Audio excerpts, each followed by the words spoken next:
Hello and welcome to this short clip introducing alkenes as a functional group and as an homologous series, chemical family. Alkenes are actually quite a large section of first year of A-level organic chemistry, so I'm going to be doing two alkenes clips. This one just takes you through their chemical makeup, how to name them, the Cahn-Ingold-Prelog priority rules, and a little bit about isomerism. The chemistry and reactions I'll do in a separate video. So, first of all, let's have a look at the carbon-carbon double bond and how it's actually put together. When I say that, I don't mean how the orbitals overlap. I don't mean how the actual chemical bond is made. That's for my other video. But rather, how does it appear in terms of how you draw it. So see if you can copy this out and list the features you can see on this alkene. Don't try and name it, just list the features and take about a minute or so to do that, and then when you're doing it, make sure the video is paused and then come back and we'll see if we agree. So did you get those three obvious ones? Now if you think about it, is there anywhere else that carbon-carbon double bond could exist on that 4-carbon chain? Of course there is. It could exist between carbon 1 and carbon 2. Like that. So how do we actually name these different these different alkenes?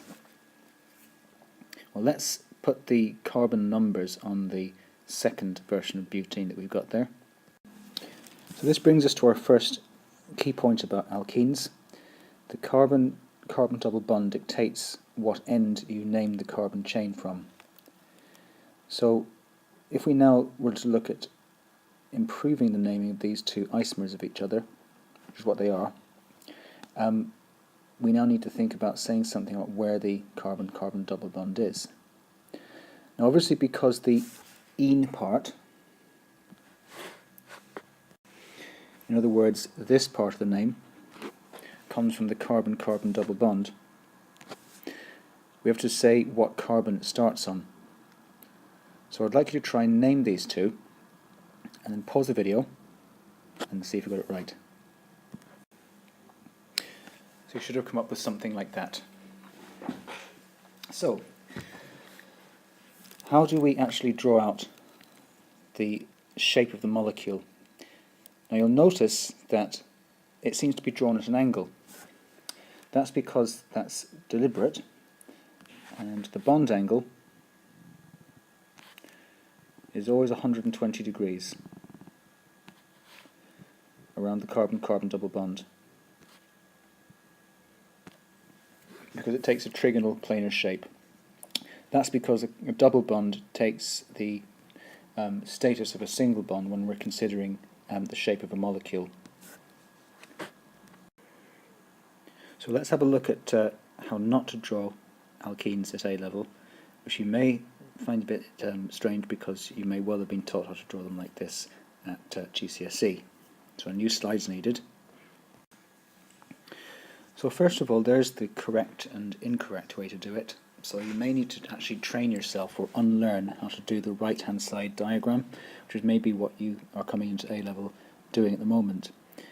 That's fine for GCSE, but to look at it in detail, what you're actually saying is these two things, neither of which are correct. Because like we said earlier, it's actually 120. So these would be the other ways of representing it as well. Okay, so let's have a look at what a diene is. You may occasionally come across a diene. It's unlikely, but it's no harm in having a look and see what one is. So here's two slightly more complicated examples. You'd be very unlikely to come across these in A-level exam, but just so you're aware that you can get more than one double bond in the same molecule, and that's how we deal with it. So why do we say buta and octa? It's because it rolls off the tongue. It's a little bit easier than but-1,3-diene as opposed to buta-1,3-diene. Try it and you'll see what I mean. Octa 2,4,6-triene instead of oct 2,4,6-triene. You can certainly say but-1,3-diene and not lose any marks, but most of the time you'll see it as buta-1,3-diene or octa 2,4,6-triene. So let's now have a look at the special type of isomerism that alkenes exhibit, called geometric isomerism. So looking at this, you can see that the carbon-carbon double bond has restricted rotation. If you wanted to grab your second and third fingers with the other hand and gently try to twist them, don't push too hard obviously, otherwise you'll hurt yourself. Just gently try to twist them, you'll see the same thing happening. You can't do it. However, if you look at a carbon-carbon single bond, it has free rotation. Do this using one finger and you can rotate it through 180 degrees. So looking at this version of ethane, the carbon-carbon double bond can rotate very freely. So this leads us to something called geometric isomerism.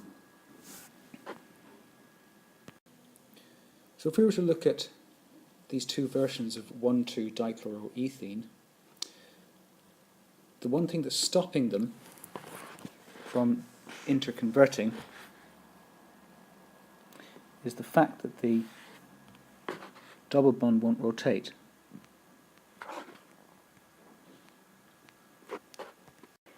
So therefore what we have are two isomers of each other. Where does the E and the Z come from? It comes from the positioning of the groups, or the atoms, the chlorine atoms in this case, on either the same side of the double bond or on opposite sides of the double bond. Now what might be happening if we were to take one chlorine and move it over to another hydrogen? So in other words, if we were to do something like this.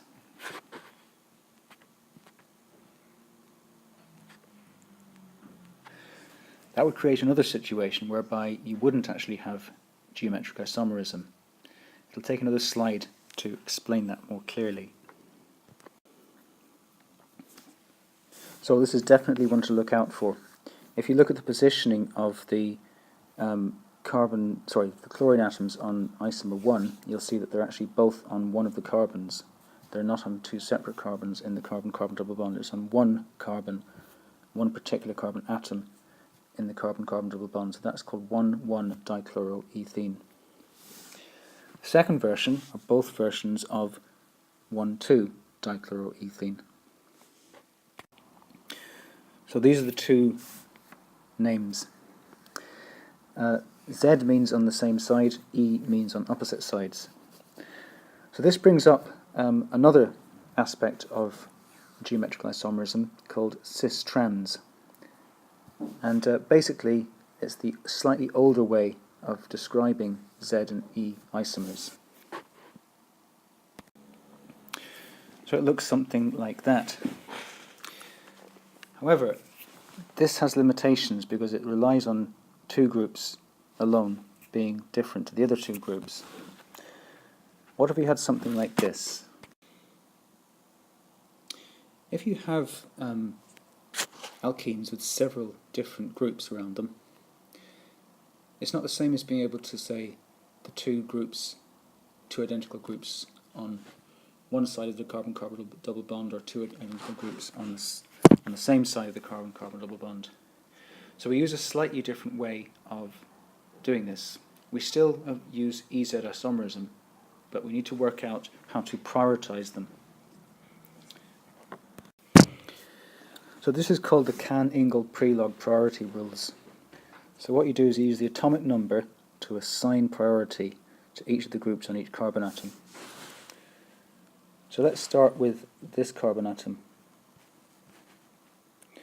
We can assign the priority according to the atomic number of each of the atoms that are present.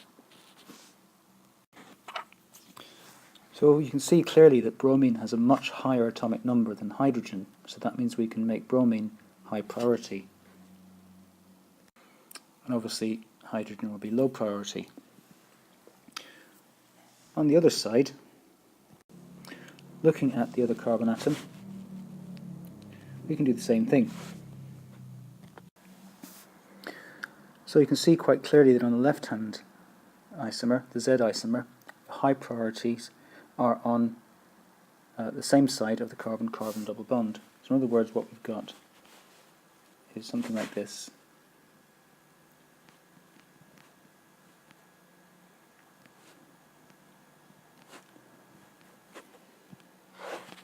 So high priority on that side,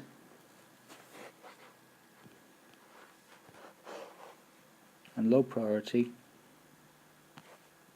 on that side, as opposed to the opposite, which is happening on the right-hand side with the E isomer.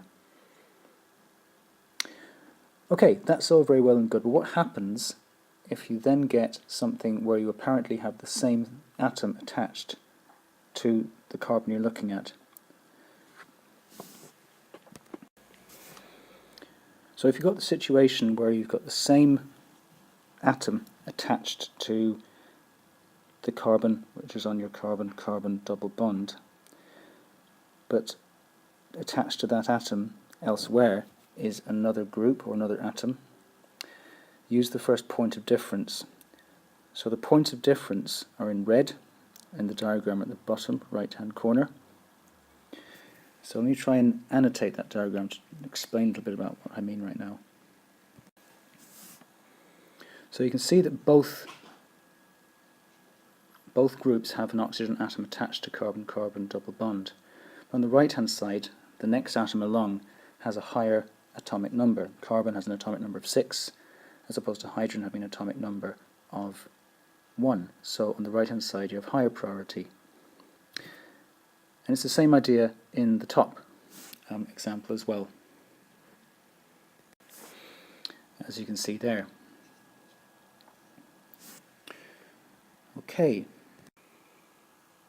Okay, just to finish off, let's try out a more complex looking example and see if you can work it out.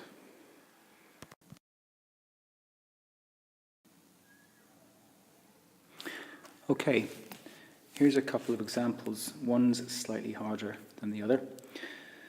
The one on the left-hand side should be quite straightforward. The one on the right-hand side, if you regard it as a skeletal formula, you can see clearly that there's different numbers of carbons around the carbon-carbon double bond. I'm talking, of course, about the groups that are other than hydrogen. So looking at it closely, one of them has 2 carbons, one of them has 3 carbons, and one of them has 4 carbons. So because they're all carbon atom based, you can multiply up the number of carbons you've got to apply the priority rule. So the more carbons you have, the higher the priority. So let's do the one on the left first. It's quite straightforward. So using these atomic numbers, you can easily see where the high and low priority groups are. Like so. However, on the right-hand side, like I said, you need to use the number of carbons present to work out the priority. So what we do is we list the atomic number of each atom individually. Like that. So, in other words, the number of times the number 6 is written represents the number of times that carbon appears. So now you can assign priority quite easily. So this allows us to deduce what kind of isomer each is. So hopefully you found this useful, and obviously if you've got any final questions, do contact your teacher, have a look in your textbook, or maybe go to a subject extension with specific queries that you've got. Thanks for listening, all the best, and see you soon.